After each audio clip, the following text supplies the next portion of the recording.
구체적인 예들을 계속해서 살펴봤습니다. 그러다가 이 에베소서 5장을 마무리하면서 뜬금없이 아내와 남편에 대한 얘기를 하는 거예요. 그러니까 오늘 우리는 이 말씀을 통해서 그리스도인들의 가정은 또 어떤 모습인지를 살펴볼 수가 있는 거예요. 그래서 오늘 본문을 통해서 저는 크게 세 가지를 살펴보려고 합니다. 첫 번째는 우리 아내들에게 주신 말씀이에요. 네, 나는 남편이 지금 없는데, 나는 아내가 없는데, 이렇게 생각하지 마세요. 이게 다 우리에게 주신 교훈이고 의미가 있기 때문에 주의해서 들으시기 바랍니다. 첫 번째는 아내에게 주신 말씀인데, 같이 읽겠습니다. 22절 시작. 아내들이여 자기 남편에게 복종하기를 주께 하듯 하라.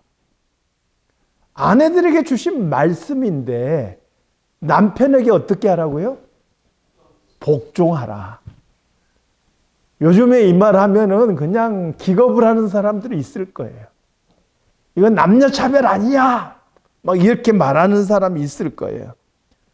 근데 단순하게 그 복종하라고 말씀하는 게 아니고 주께 하듯 하라는 거예요.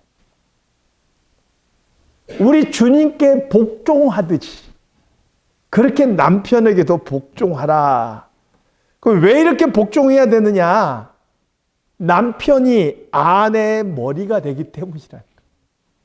우리는 이미 교회의 머리를 누구라 그랬어요? 교회의 머리는 예수님이시라 그랬어요. 예수 그리스도께서 교회의 머리가 되시고, 그러므로 교회가 그 머리 되신 그리스도에게 복종하듯이 남편이 아내의 머리가 되므로 아내도 남편에게 복종하라. 이렇게 말씀하고 있는 것입니다. 이게 앞만 들어봐도 남편이 아내보다 더 위에 있다, 더 우월하다, 이걸 주장하는 말처럼 그렇게 들리는 거예요. 그런데 사실 그거는 아닙니다. 사도 바울은요, 남편이 아내보다 우월하다고 말하고 있는 게 아니에요. 우리 갈라디아서 3장 28절 말씀 보겠습니다. 갈라디아서 3장 28절 말씀. 자, 시작. 너희는 유대인이나 헬라인이나 종이나 자유인이나 남자나 여자나 다 그리스도 예수 안에서 하나입니다. 유대인이나 헬라인은 이방인을 말하는 거죠. 하나님의 백성이라고 했던 유대인이나 이방인이나 또 사회적인 신분이 종이든 자유자이든 남자든 여자든, 그리고 여기 덧붙이면 어른이든 아이든 다 그리스도 안에서는 뭐라고요? 하나라는 거예요. 하나라는 의미가 뭘까요? 똑같다는 거예요. 평등하다는 거예요. 이게 성경의 가르침이고 또 바울의 생각이기도 해요. 그러므로 사도 바울은 남편과 아내의 우열을 나누기 위해서 이 말씀을 주신 게 아니라는 거예요. 아내들에게 남편에게 복종하는데 주께 하듯 하라. 이렇게 말하는 것은 가정을 세우는 데 있어서 그것이 질서이기 때문에 그래요. 누가 주도권을 쥐느냐, 누가 더 위에 있느냐, 이것의 문제가 아니고 하나님께서 처음 세우신 가정의 질서가 그렇다 하는 거예요. 디모데전서 2장 11절에서 14절 말씀에 보니까 여자는 일체 순종함으로 조용히 배우라. 여자가 가르치는 것과 남자를 주관하는 것을 허락하지 아니하노니 오직 조용할지니라. 이는 아담이 먼저 지음을 받고 하와가 그 후며 아담이 속은 것이 아니고 여자가 속아 죄에 빠졌습니다. 이렇게 말씀합니다. 하나님께서 누구를 먼저 지으셨다고요? 남자를 지으셨어요. 그리고 하나님께서 여자를 돕는 배필로 또 지으셨다. 그러므로 가정의 중심은 남편으로 세워지는 게 마땅하다 하는 것입니다. 적어도 사도 바울이 볼 때 성경적인 원리의 가정은 남자가 가정의 대표였다. 아마 요즘 시대에 이걸 동의하지 않는 사람이 많이 있을 거예요. 그런데 다시 말씀드리지만 우열의 문제가 아니고요. 질서의 문제라는 거예요. 베드로 사도 역시 베드로전서 3장 5절에서 6절 말씀에 보니까 이전에 하나님께 소망을 둔 거룩한 부녀에 대한 얘기예요. 그러니까 베드로 사도 이전에 옛 조상들 중에서 하나님께 소망을 두었던 여인들의 이야기를 하는 거예요. 그 여인들 중에서 자기 남편에게 순종함으로 자기를 단장하였다 이렇게 말하면서 그 예로 든 사람이 누구냐? 바로 사라예요. 여인들이 자기를 단장하는데 무엇으로 단장하느냐? 남편에게 순종함으로 단장한다는 거예요. 그 예가 누구냐? 바로 아브라함의 아내 사라였다. 여러분, 아브라함이라는 사람 우리가 이미 잘 아시잖아요. 믿음의 조상이에요. 하나님의 말씀에 순종했던 정말 끝판왕과 같은 사람. 아브라함의 믿음과 순종을 정말 잘 보여주는 사건이 모리아산 사건이잖아요. 100세에 낳았던 아들 이삭을 저 모리아산에 가서 바치라 말씀하셨을 때 아브라함이 그 말씀에 순종한 것을 보게 돼요. 이삭을 제물로 바치려고 하는 그 순간에 하나님께서 아브라함을 말리시죠. 아브라함아, 아브라함아, 내 아들 독자 이삭에게 손대지 마라. 내가 이제야 나 여호와 사랑하는 것을 내가 알겠노라 말씀하셨어요. 근데 여러분, 아브라함이 처음부터 이렇게 순종하는 사람이고 처음부터 위대한 믿음을 가진 사람이었느냐? 그건 아니에요. 특별히 아브라함이 사라와 관련해서 큰 실수를 2번 합니다. 첫 번째 실수는 뭐냐? 가나안 땅에 머무는데 기근이 왔어요. 먹고 살기가 빡빡해요. 그래서 어디로 내려갔느냐? 애굽 땅으로 내려갔어요. 근데 아브라함이 가만히 생각해 보니까 아무래도 내 아내 사라가 너무 예쁜 거예요. 그때 당시는 지금과 같은 시대가 아니고 약탈이 정말 빈번하게 일어나는 시대잖아요. 애굽에 내려갔을 때 내 아내를 욕심내서 누군가가 우리를 공격하면 어떡하지? 그러다가 나 죽으면 어떡하지? 이런 두려움이 생긴 거예요. 그래서 아내 사라에게 말해요. 여보, 당신 내 아내라고 하지 말고 내 누이라고 합시다. 그러면 나도 당신이 내 누이라 해서 사람들이 나를 공격하지 않을 것 아니요. 자, 이렇게 해서 문제가 생겼는데 무슨 문제입니까? 하필이면 사라를 보고 한눈에 반한 사람이 생겼는데 그게 바로 애굽을 다스리는 바로 왕이에요. 바로 왕이 보니까 사라가 너무 예쁘거든요. 그래서 아브라함에게 많은 재물을 안겨주고 사라를 자기 아내 삼겠다고 데려가 버린 거예요. 이 얼마나 기가 막힌 일입니까? 하나님께서 꿈을 통해서 바로에게 나타나시고 사라에게 손대지 말라 경고하지 않으셨다면 이 하나님의 구원의 역사가 어떻게 됐을지 모르는 거예요. 여러분, 가만히 생각해 보세요. 남편이 재물 많이 받아서 자기를 바로의 궁에 놔두고 털레털레 재물 들고 갈 때 그 뒷모습을 바라보는 사라가 남편이 어떻게 보였겠어요? 좋게 보였겠어요? 얼마나 한심하고 얼마나 믿을 수 없는 남편으로 보였겠냐. 근데 문제는 이런 일이 한 번만 일어난 게 아니에요.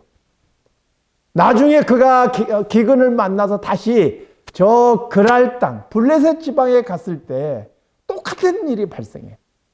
그때는 그랄 땅을 다스리는 아비멜렉이라는 사람에게 아내를 뺏길 뻔해요. 역시 하나님께서 아비멜렉이 꿈속에 나타나서 그의 손길을 막으시고 사라를 지켜주셔요. 저는 그래서 이런 아브라함의 모습을 볼 때 죄송합니다. 참 남편으로서는 못났다. 세상 사람들 표현으로는 등신 같다. 이런 생각을 해봐요. 자기 살려고 아내를 누이라고 속이다가 아내 뺏길 뻔하고 하나님의 손길이 지켜주지 않으셨다면 어쩔 뻔했나 이런 생각을 하게 되는 거예요. 그러니 사라의 입장에서 남편을 볼 때 존경스럽겠습니까? 사랑스럽겠냐? 근데 성경에 보니까 사라가 남편에게 이 일로 인해서 원망했다, 불평했다 그런 말씀이 전혀 나오지 않는 거예요. 오히려 성경은 뭐라고 이야기합니까? 사라가 그 남편에게 순종했다 이렇게 말씀하고 있는 거예요. 심지어 남편을 주라칭하면서 남편에게 순종하고 남편을 섬기며 살았다. 성경은 그렇게 말씀하고 있는 겁니다. 사실 남자들은요, 나이가 들어갈수록 감상적이 돼가고요. 논리가 점점 부족해져요. 성향이. 이게 생물학적으로도 그렇습니다. 호르몬이 변해가면서 그렇게 돼요. 반면에 여자들은요, 굉장히 논리적이에요. 그래서 여자들이 화가 나면요, 몇십 년 전에 섭섭한 것까지 다 기억이 나요. 근데 남자들은 화가 나면 머리가 하얘지면서 아무것도 생각 안 나요. 말이 부족하고 딸리니까 화가 나면 남자들은 벌컥 화를 내요. 근데 여자들은 화가 나면 그냥 다다다다다다다다 말로 그냥 논리로 남자를 그냥 막 묵사발을 만드는 거예요. 그래서 아내들이 보기에 남편이 그냥 무슨 생각하는지 그냥 눈에 환히 다 보이고요. 부족한 거 다 보여요. 살아가면 살아갈수록 그렇다는 거예요. 그런데 성경은 뭐라고 말씀합니까? 그러한 남편일지라도 그 남편을 가정의 머리로 생각하고 그 남편을 세우며 섬기며 살아라. 그것이 성도다운 가정의 모습이다. 이렇게 우리에게 말씀하고 있는 거예요. 아멘 소리가 안 나오는 거 보니까 이 자리에 계시는 사랑하는 성도 여러분, 가정을 남편의 중심으로 세우고 아름다운 가정을 이끌어 가시기를 주님의 이름으로 축원합니다. 두 번째로는 남편들에게 주신 말씀입니다. 25절이에요. 25절 말씀 우리 함께 같이 읽겠습니다. 시작. 남편들아 아내 사랑하기를 그리스도께서 교회를 사랑하시고 그 교회를 위하여 자신을 주심같이 하라. 남편들은 아내를 사랑하는데 누구처럼 사랑하라고요? 그리스도처럼 사랑하라는 거예요. 예수 그리스도께서 교회를 사랑하시고 위하여 자신을 주심같이 그렇게 사랑하라는 거예요. 예수님께서 교회를 세우시는데 티나 흠이 없게 하시려고 어떻게 하셨어요? 자기 자신의 생명을 버리셨어요. 십자가에서 자기의 피를 흘려주시고 교회를 세우시는데 흠도 없이 티도 없이 거룩한 신부로 세우셨다는 거예요. 그러므로 남편 된 자들은 아내를 사랑하고 그 아내를 통해서 가정을 세우는 데 있어서 자기의 생명을 걸라는 거예요. 내 생명을 걸고 아내를 지키고 아내를 사랑하며 그렇게 살아가라는 거예요. 이 자리에 계시는 남편 여러분, 내 아내를 사랑하고 내 아내를 지키는 데 있어서 내 생명을 걸 수 있기를 주님의 이름으로 축원합니다. 좀 크게 아멘 하십시오. 아멘. 자, 창세기 2장 23절 말씀에 보니까요, 하나님께서 아담의 갈비뼈로 하와를 만드시고 그에게 데려오셔요. 아담이 하와를 보자마자 이렇게 말해요. 이는 내 뼈 중에 뼈요 살 중에 살이라. 이것을 남자에게서 취하였은즉 여자라 칭하리라. 내 뼈 중에 뼈요 내 살 중에 살이다. 이 어떤 의미입니까? 가장 소중한 존재다는 거예요. 내 자신과 같은 존재라는 거예요. 내 생명이라는 거예요. 베드로 사도 역시 베드로전서 3장 7절 말씀에 아내에 대해서 뭐라고 표현하느냐? 더 연약한 그릇이요 또 생명의 은혜를 함께 이어받을 자로 알아 귀히 여기라. 이는 너희 기도가 막히지 아니하게 하려 함이라. 이렇게 말씀하고 있어요. 아내를 대할 때 조심스럽고 섬세하게 대할 필요가 있어요. 왜요? 더 연약한 그릇이에요. 깨지기 쉬워요. 그러므로 아내를 잘 지키고 보호하는데 우리가 섬세하고 조심스럽게 대할 필요가 있다는 거예요. 그리고 함께 생명의 은혜를 이어받을 자라는 거예요. 하나님 앞에서 아내는 나의 돕는 배필이고 함께 사명을 짊어지고 나아갈 동역자라는 거예요. 그러므로 귀하게 여기라 이렇게 말하고 있는 거예요. 만약에 이게 안 되면 무슨 일이 벌어진다고요? 기도가 막힌다. 가정이 이렇게 세워지지 않으면, 가정이 불화하고 남편이 아내를 귀히 여기지 않으면 그의 기도가 막힌다라고 말씀하고 있는 것입니다. 사랑하는 성도 여러분, 서로 섬기고 서로 사랑하며 아름답게 가정을 이루어갈 수 있기를 주님의 이름으로 축원합니다. 그런데 바울 사도는 아내와 남편에게 주는 교훈 이전에 이 아내와 남편에 대해서 이렇게 언급한 이유가 있어요. 우리는 우리를 향하신 하나님의 사랑을 다 알 수 없어요. 내가 하나님의 사랑을 느끼고 하나님께서 나를 사랑한다는 것은 알지만 그 사랑이 얼마나 크고 깊고 넓은지를 우리는 다 알 수가 없어요. 찬송가 가사처럼 하늘을 두루마리 삼고 바다를 먹물로 삼아서 그 사랑을 다 기록해도 기록할 수 없는 게 하나님의 사랑입니다. 자, 그런데 이 하나님의 사랑을 그림처럼 비춰주는 사랑이 있어요.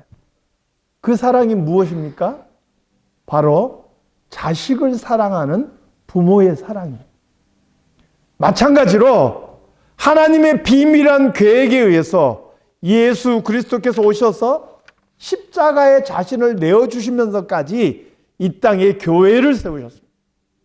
이 예수님과 교회는 어떤 관계인지 그것을 그림처럼 비춰주는 관계가 있어요. 그게 무슨 관계예요? 바로 남편과 아내의 관계라는 거예요. 그러므로 바울은 아내와 남편에게 교훈을 주는 것처럼 보이지만 이 아내와 남편과의 관계를 통해서 그리스도와 교회가 어떤 관계인지를 보여주고 있는 거예요. 31절에서 32절 말씀 보겠습니다. 같이 읽겠습니다. 시작. 그러므로 사람이 부모를 떠나 그의 아내와 합하여 그 둘이 한 육체가 될지니 이 비밀이 크도다. 나는 그리스도와 교회에 대하여 말하노라. 아멘. 아내와 남편은 서로 사랑하고 섬기며 생명을 걸고 지키는 관계예요.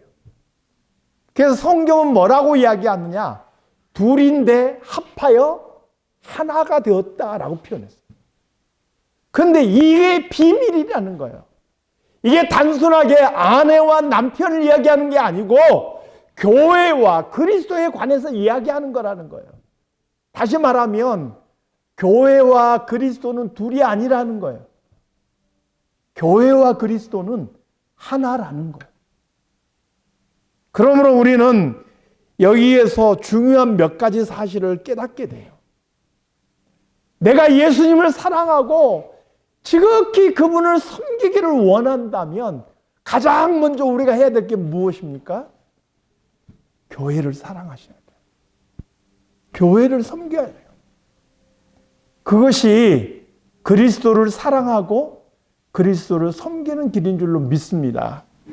두 번째는 교회를 깨뜨리고 교회의 하나됨을 망가뜨리거나 교회를 통해서 사사롭게 내 욕심을 취하거나 내 명예를 세우기를 원하는 것이 얼마나 하나님 앞에서 크고 두려운 죄인지를 아셔야 돼요. 교회는요, 내 개인의 욕심과 내 명예를 채우는 곳이 아니에요. 내 생각으로 교회를 좌지우지하는 곳이 아니에요. 교회 그 자체는 곧 예수 그리스도와 같은 거예요. 왜요? 한 몸입니다. 그러므로 교회를 통해서 내 욕심과 내 이익이 거기에 개입되어서는 결코 안 된다. 그건 두려운 일입니다. 세 번째로 그리스도의 신부된 우리는 철저하게 신앙의 순교를 지키며 그리스도께 복종하는 삶을 살아야 할 것입니다. 이미 그리스도께서는 신부된 교회, 우리를 사랑하시고 자기의 생명을 버리셨어요. 그러므로 교회된 우리도 그리스도를 복종하고 섬겨야 되는 거예요.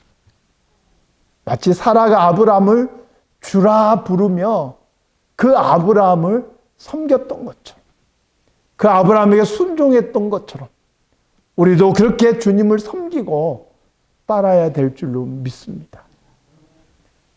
사랑하는 성도 여러분, 주님께서 피 흘려 세우신 교회는요, 세상의 기관이 아니에요.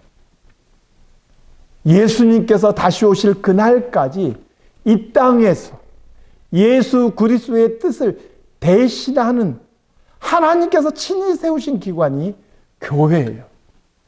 그러므로 우리는 이 교회를 사랑하고 아름답게 갖고 가야 될 책임이 있는 것이죠. 오늘 우리 사랑 장로교회를 그러한 교회로 아름답게 세워나가시기를 우리 주님의 이름으로 축원합니다. 기도하겠습니다. 하나님 아버지, 이 시간도 그리스도와 교회의 비밀에 대해서 살펴보았습니다. 아내와 남편이 서로 사랑하고 하나이듯이 교회와 그리스도도 서로 하나임을 다시 한번 생각합니다. 이 교회를 위하여 우리의 생명 다하여 섬기며 지켜나가는 우리 모든 성도들이 되게 하여 주시옵소서. 예수님의 이름으로 기도드리옵나이다. 아멘.